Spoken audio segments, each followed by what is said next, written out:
بسم اللہ الرحمن الرحیم۔ السلام علیکم۔ آج مجھے گھر سے نکلتے نکلتے دیر ہو گئی۔ میں جب گھر سے نکلا تو سورج اس وقت تک ڈھلان پر تھا۔ خالہ کا گھر ہمارے گھر سے 2 میل کی دوری پر تھا، اوپر سے چپل بھی تنگ کرنے پر تلی ہوئی تھی۔ خالہ کے گھر پہنچنے تک سورج کی روشنی اتنی کم ہو چکی تھی کہ واپسی کا سفر لا محالہ اندھیرے میں ہی طے کرنا پڑتا، اور اندھیرے سے تو مجھے بہت ڈر لگتا تھا۔ جب سے خالہ کے بازو میں گرنے کے باعث چوٹ لگی تھی، تب سے امی خالہ کے گھر کھانا پکا کر میرے ہاتھوں بھجواتی۔ خالہ کی کوئی بیٹی جو نہ تھی، ان کے صرف 2 ہی بیٹے تھے۔ وہ دونوں ہی صبح سویرے خالو کے ساتھ ہی نوکری پر چلے جاتے۔ خالہ سارا دن گھر میں اکیلی رہتی، لہٰذا امی شام تک کھانا تیار کر کے کہتی کہ میں یہ کھانا خالہ کے گھر پہنچا دوں۔ 4 دن سے مسلسل ان کے گھر کھانا دینے جا رہا تھا۔ میں ابا کے ساتھ پنکچر بنانے کا کام کرتا تھا۔ دکان ہمارے گھر سے تھوڑے ہی فاصلے پر تھی۔ روزانہ ابا مجھے 5 بجے چھوڑ دیتے اور کہتے سیدھے گھر جاؤ اور جلدی سے کھانا دے کر واپس دکان پر آؤ۔ میں گھر پہنچا تو دن بھر کی تھکن کے باعث گھر والوں کو ٹی وی دیکھتے دیکھ کر میں ان کے ساتھ بیٹھ گیا۔ امی میرے گھر پہنچتے ہی چلانا شروع کر دیتی، ایان جلدی جاؤ، مغرب سے پہلے پہلے کھانا دے کر گھر آ جاؤ، راستہ بہت سنسان ہے۔ ہانیہ اور ہیرا دونوں ہی مجھ سے بڑی تھی۔ جلدی جاؤ، پھر آ کر آرام کر لینا، ورنہ پھر اندھیرا ہو جائے گا اور تمہیں ڈر لگے گا، اور پھر راستہ بھی تو طویل ہے اور تم اکیلے ہوتے ہو۔ ان سب کے ایک ساتھ بولنے پر مجھے اور تھکن محسوس ہونے لگی۔ بالآخر میں نے کھانا اٹھایا اور خالہ کے گھر کی طرف روانہ ہوا۔ سردیوں کے دن تھے، ابھی گھر سے تھوڑی ہی دور پہنچا کہ راستے میں مغرب کی اذان ہو گئی۔ میں تیز تیز قدموں سے چلنے لگا کہ میری چپل ٹوٹ گئی۔ راستے میں نہ تو کوئی موچی تھا اور نہ ہی بندہ اور نہ ہی بندے کی ذات تھی۔ میں نے وہ چپل ہاتھ میں اٹھائی اور ننگے پاؤں چلنا شروع کر دیا۔ خالہ کے گھر پہنچا اور انہیں ٹفن باکس دیا۔ خالہ نے پاؤں میں چپل نہ دیکھ کر پوچھا جوتے کیوں نہیں پہنے؟ میں نے جواب دیا وہ خالہ، راستے میں میرا جوتا ٹوٹ گیا، وہاں ایک شاپر پڑا تھا، وہ جوتے میں نے شاپر میں ڈال دیے اور آپ کی طرف آ گیا۔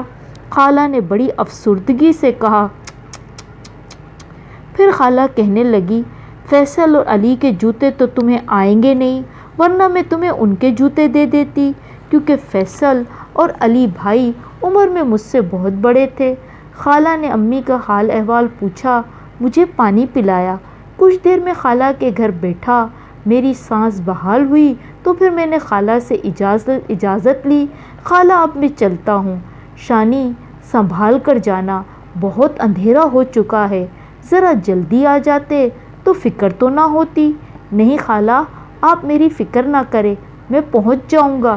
میں ڈرتا ہوا خالہ کے گھر سے نکلا، کیونکہ خالہ کا گھر آبادی سے بہت دور تھا، ابھی پوری طرح یہ علاقہ آباد نہ ہوا تھا۔ راستے میں ایک مسجد تھی، لیکن اس مسجد میں لوگ نہ دکھائی دیتے۔ میرا دل بری طرح کانپ رہا تھا، لیکن ہمت کر کے گھر کی طرف بڑھ رہا تھا۔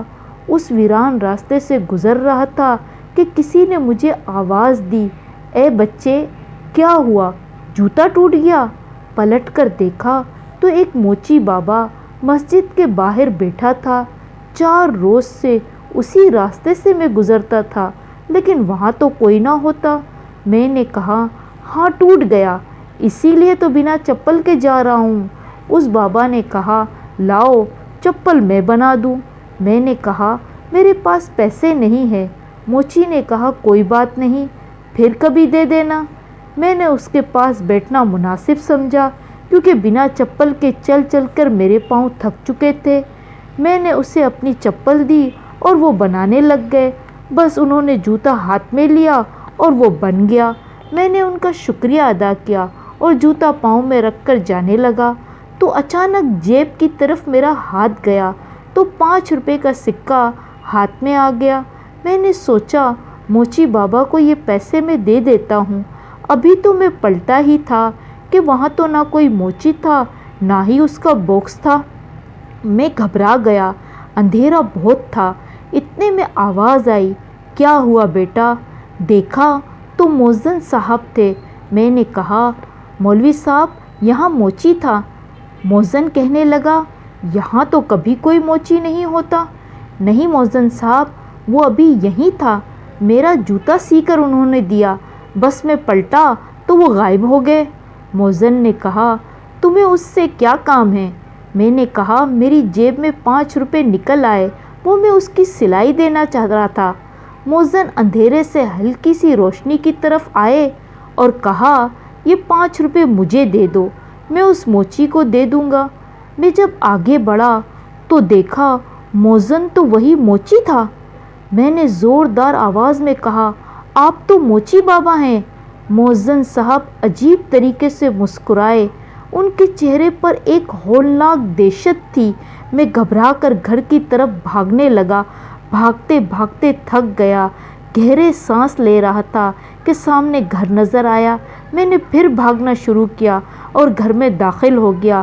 اگلی صبح مجھے بہت تیز بخار آ گیا اور میں نے امی سے کہا، امی اب میں کبھی خالہ کے گھر کھانا دینے نہیں جاؤں گا۔ امی اور دادی کو ساری بات بتائی تو دادی نے کہا، وہ کوئی آدم زاد نہ تھا۔ جب میں نے دادی کی بات سنی تو میری روح کانپ اٹھی۔ اگر آپ ہمارے چینل پر نئے ہیں تو پلیز لائک اور سبسکرائب لازمی کیجیے گا تاکہ دلچسپ کہانیاں آپ کو بر وقت ملتی رہیں۔ ملتے ہیں ایک نئی کہانی کے ساتھ۔ اللہ حافظ۔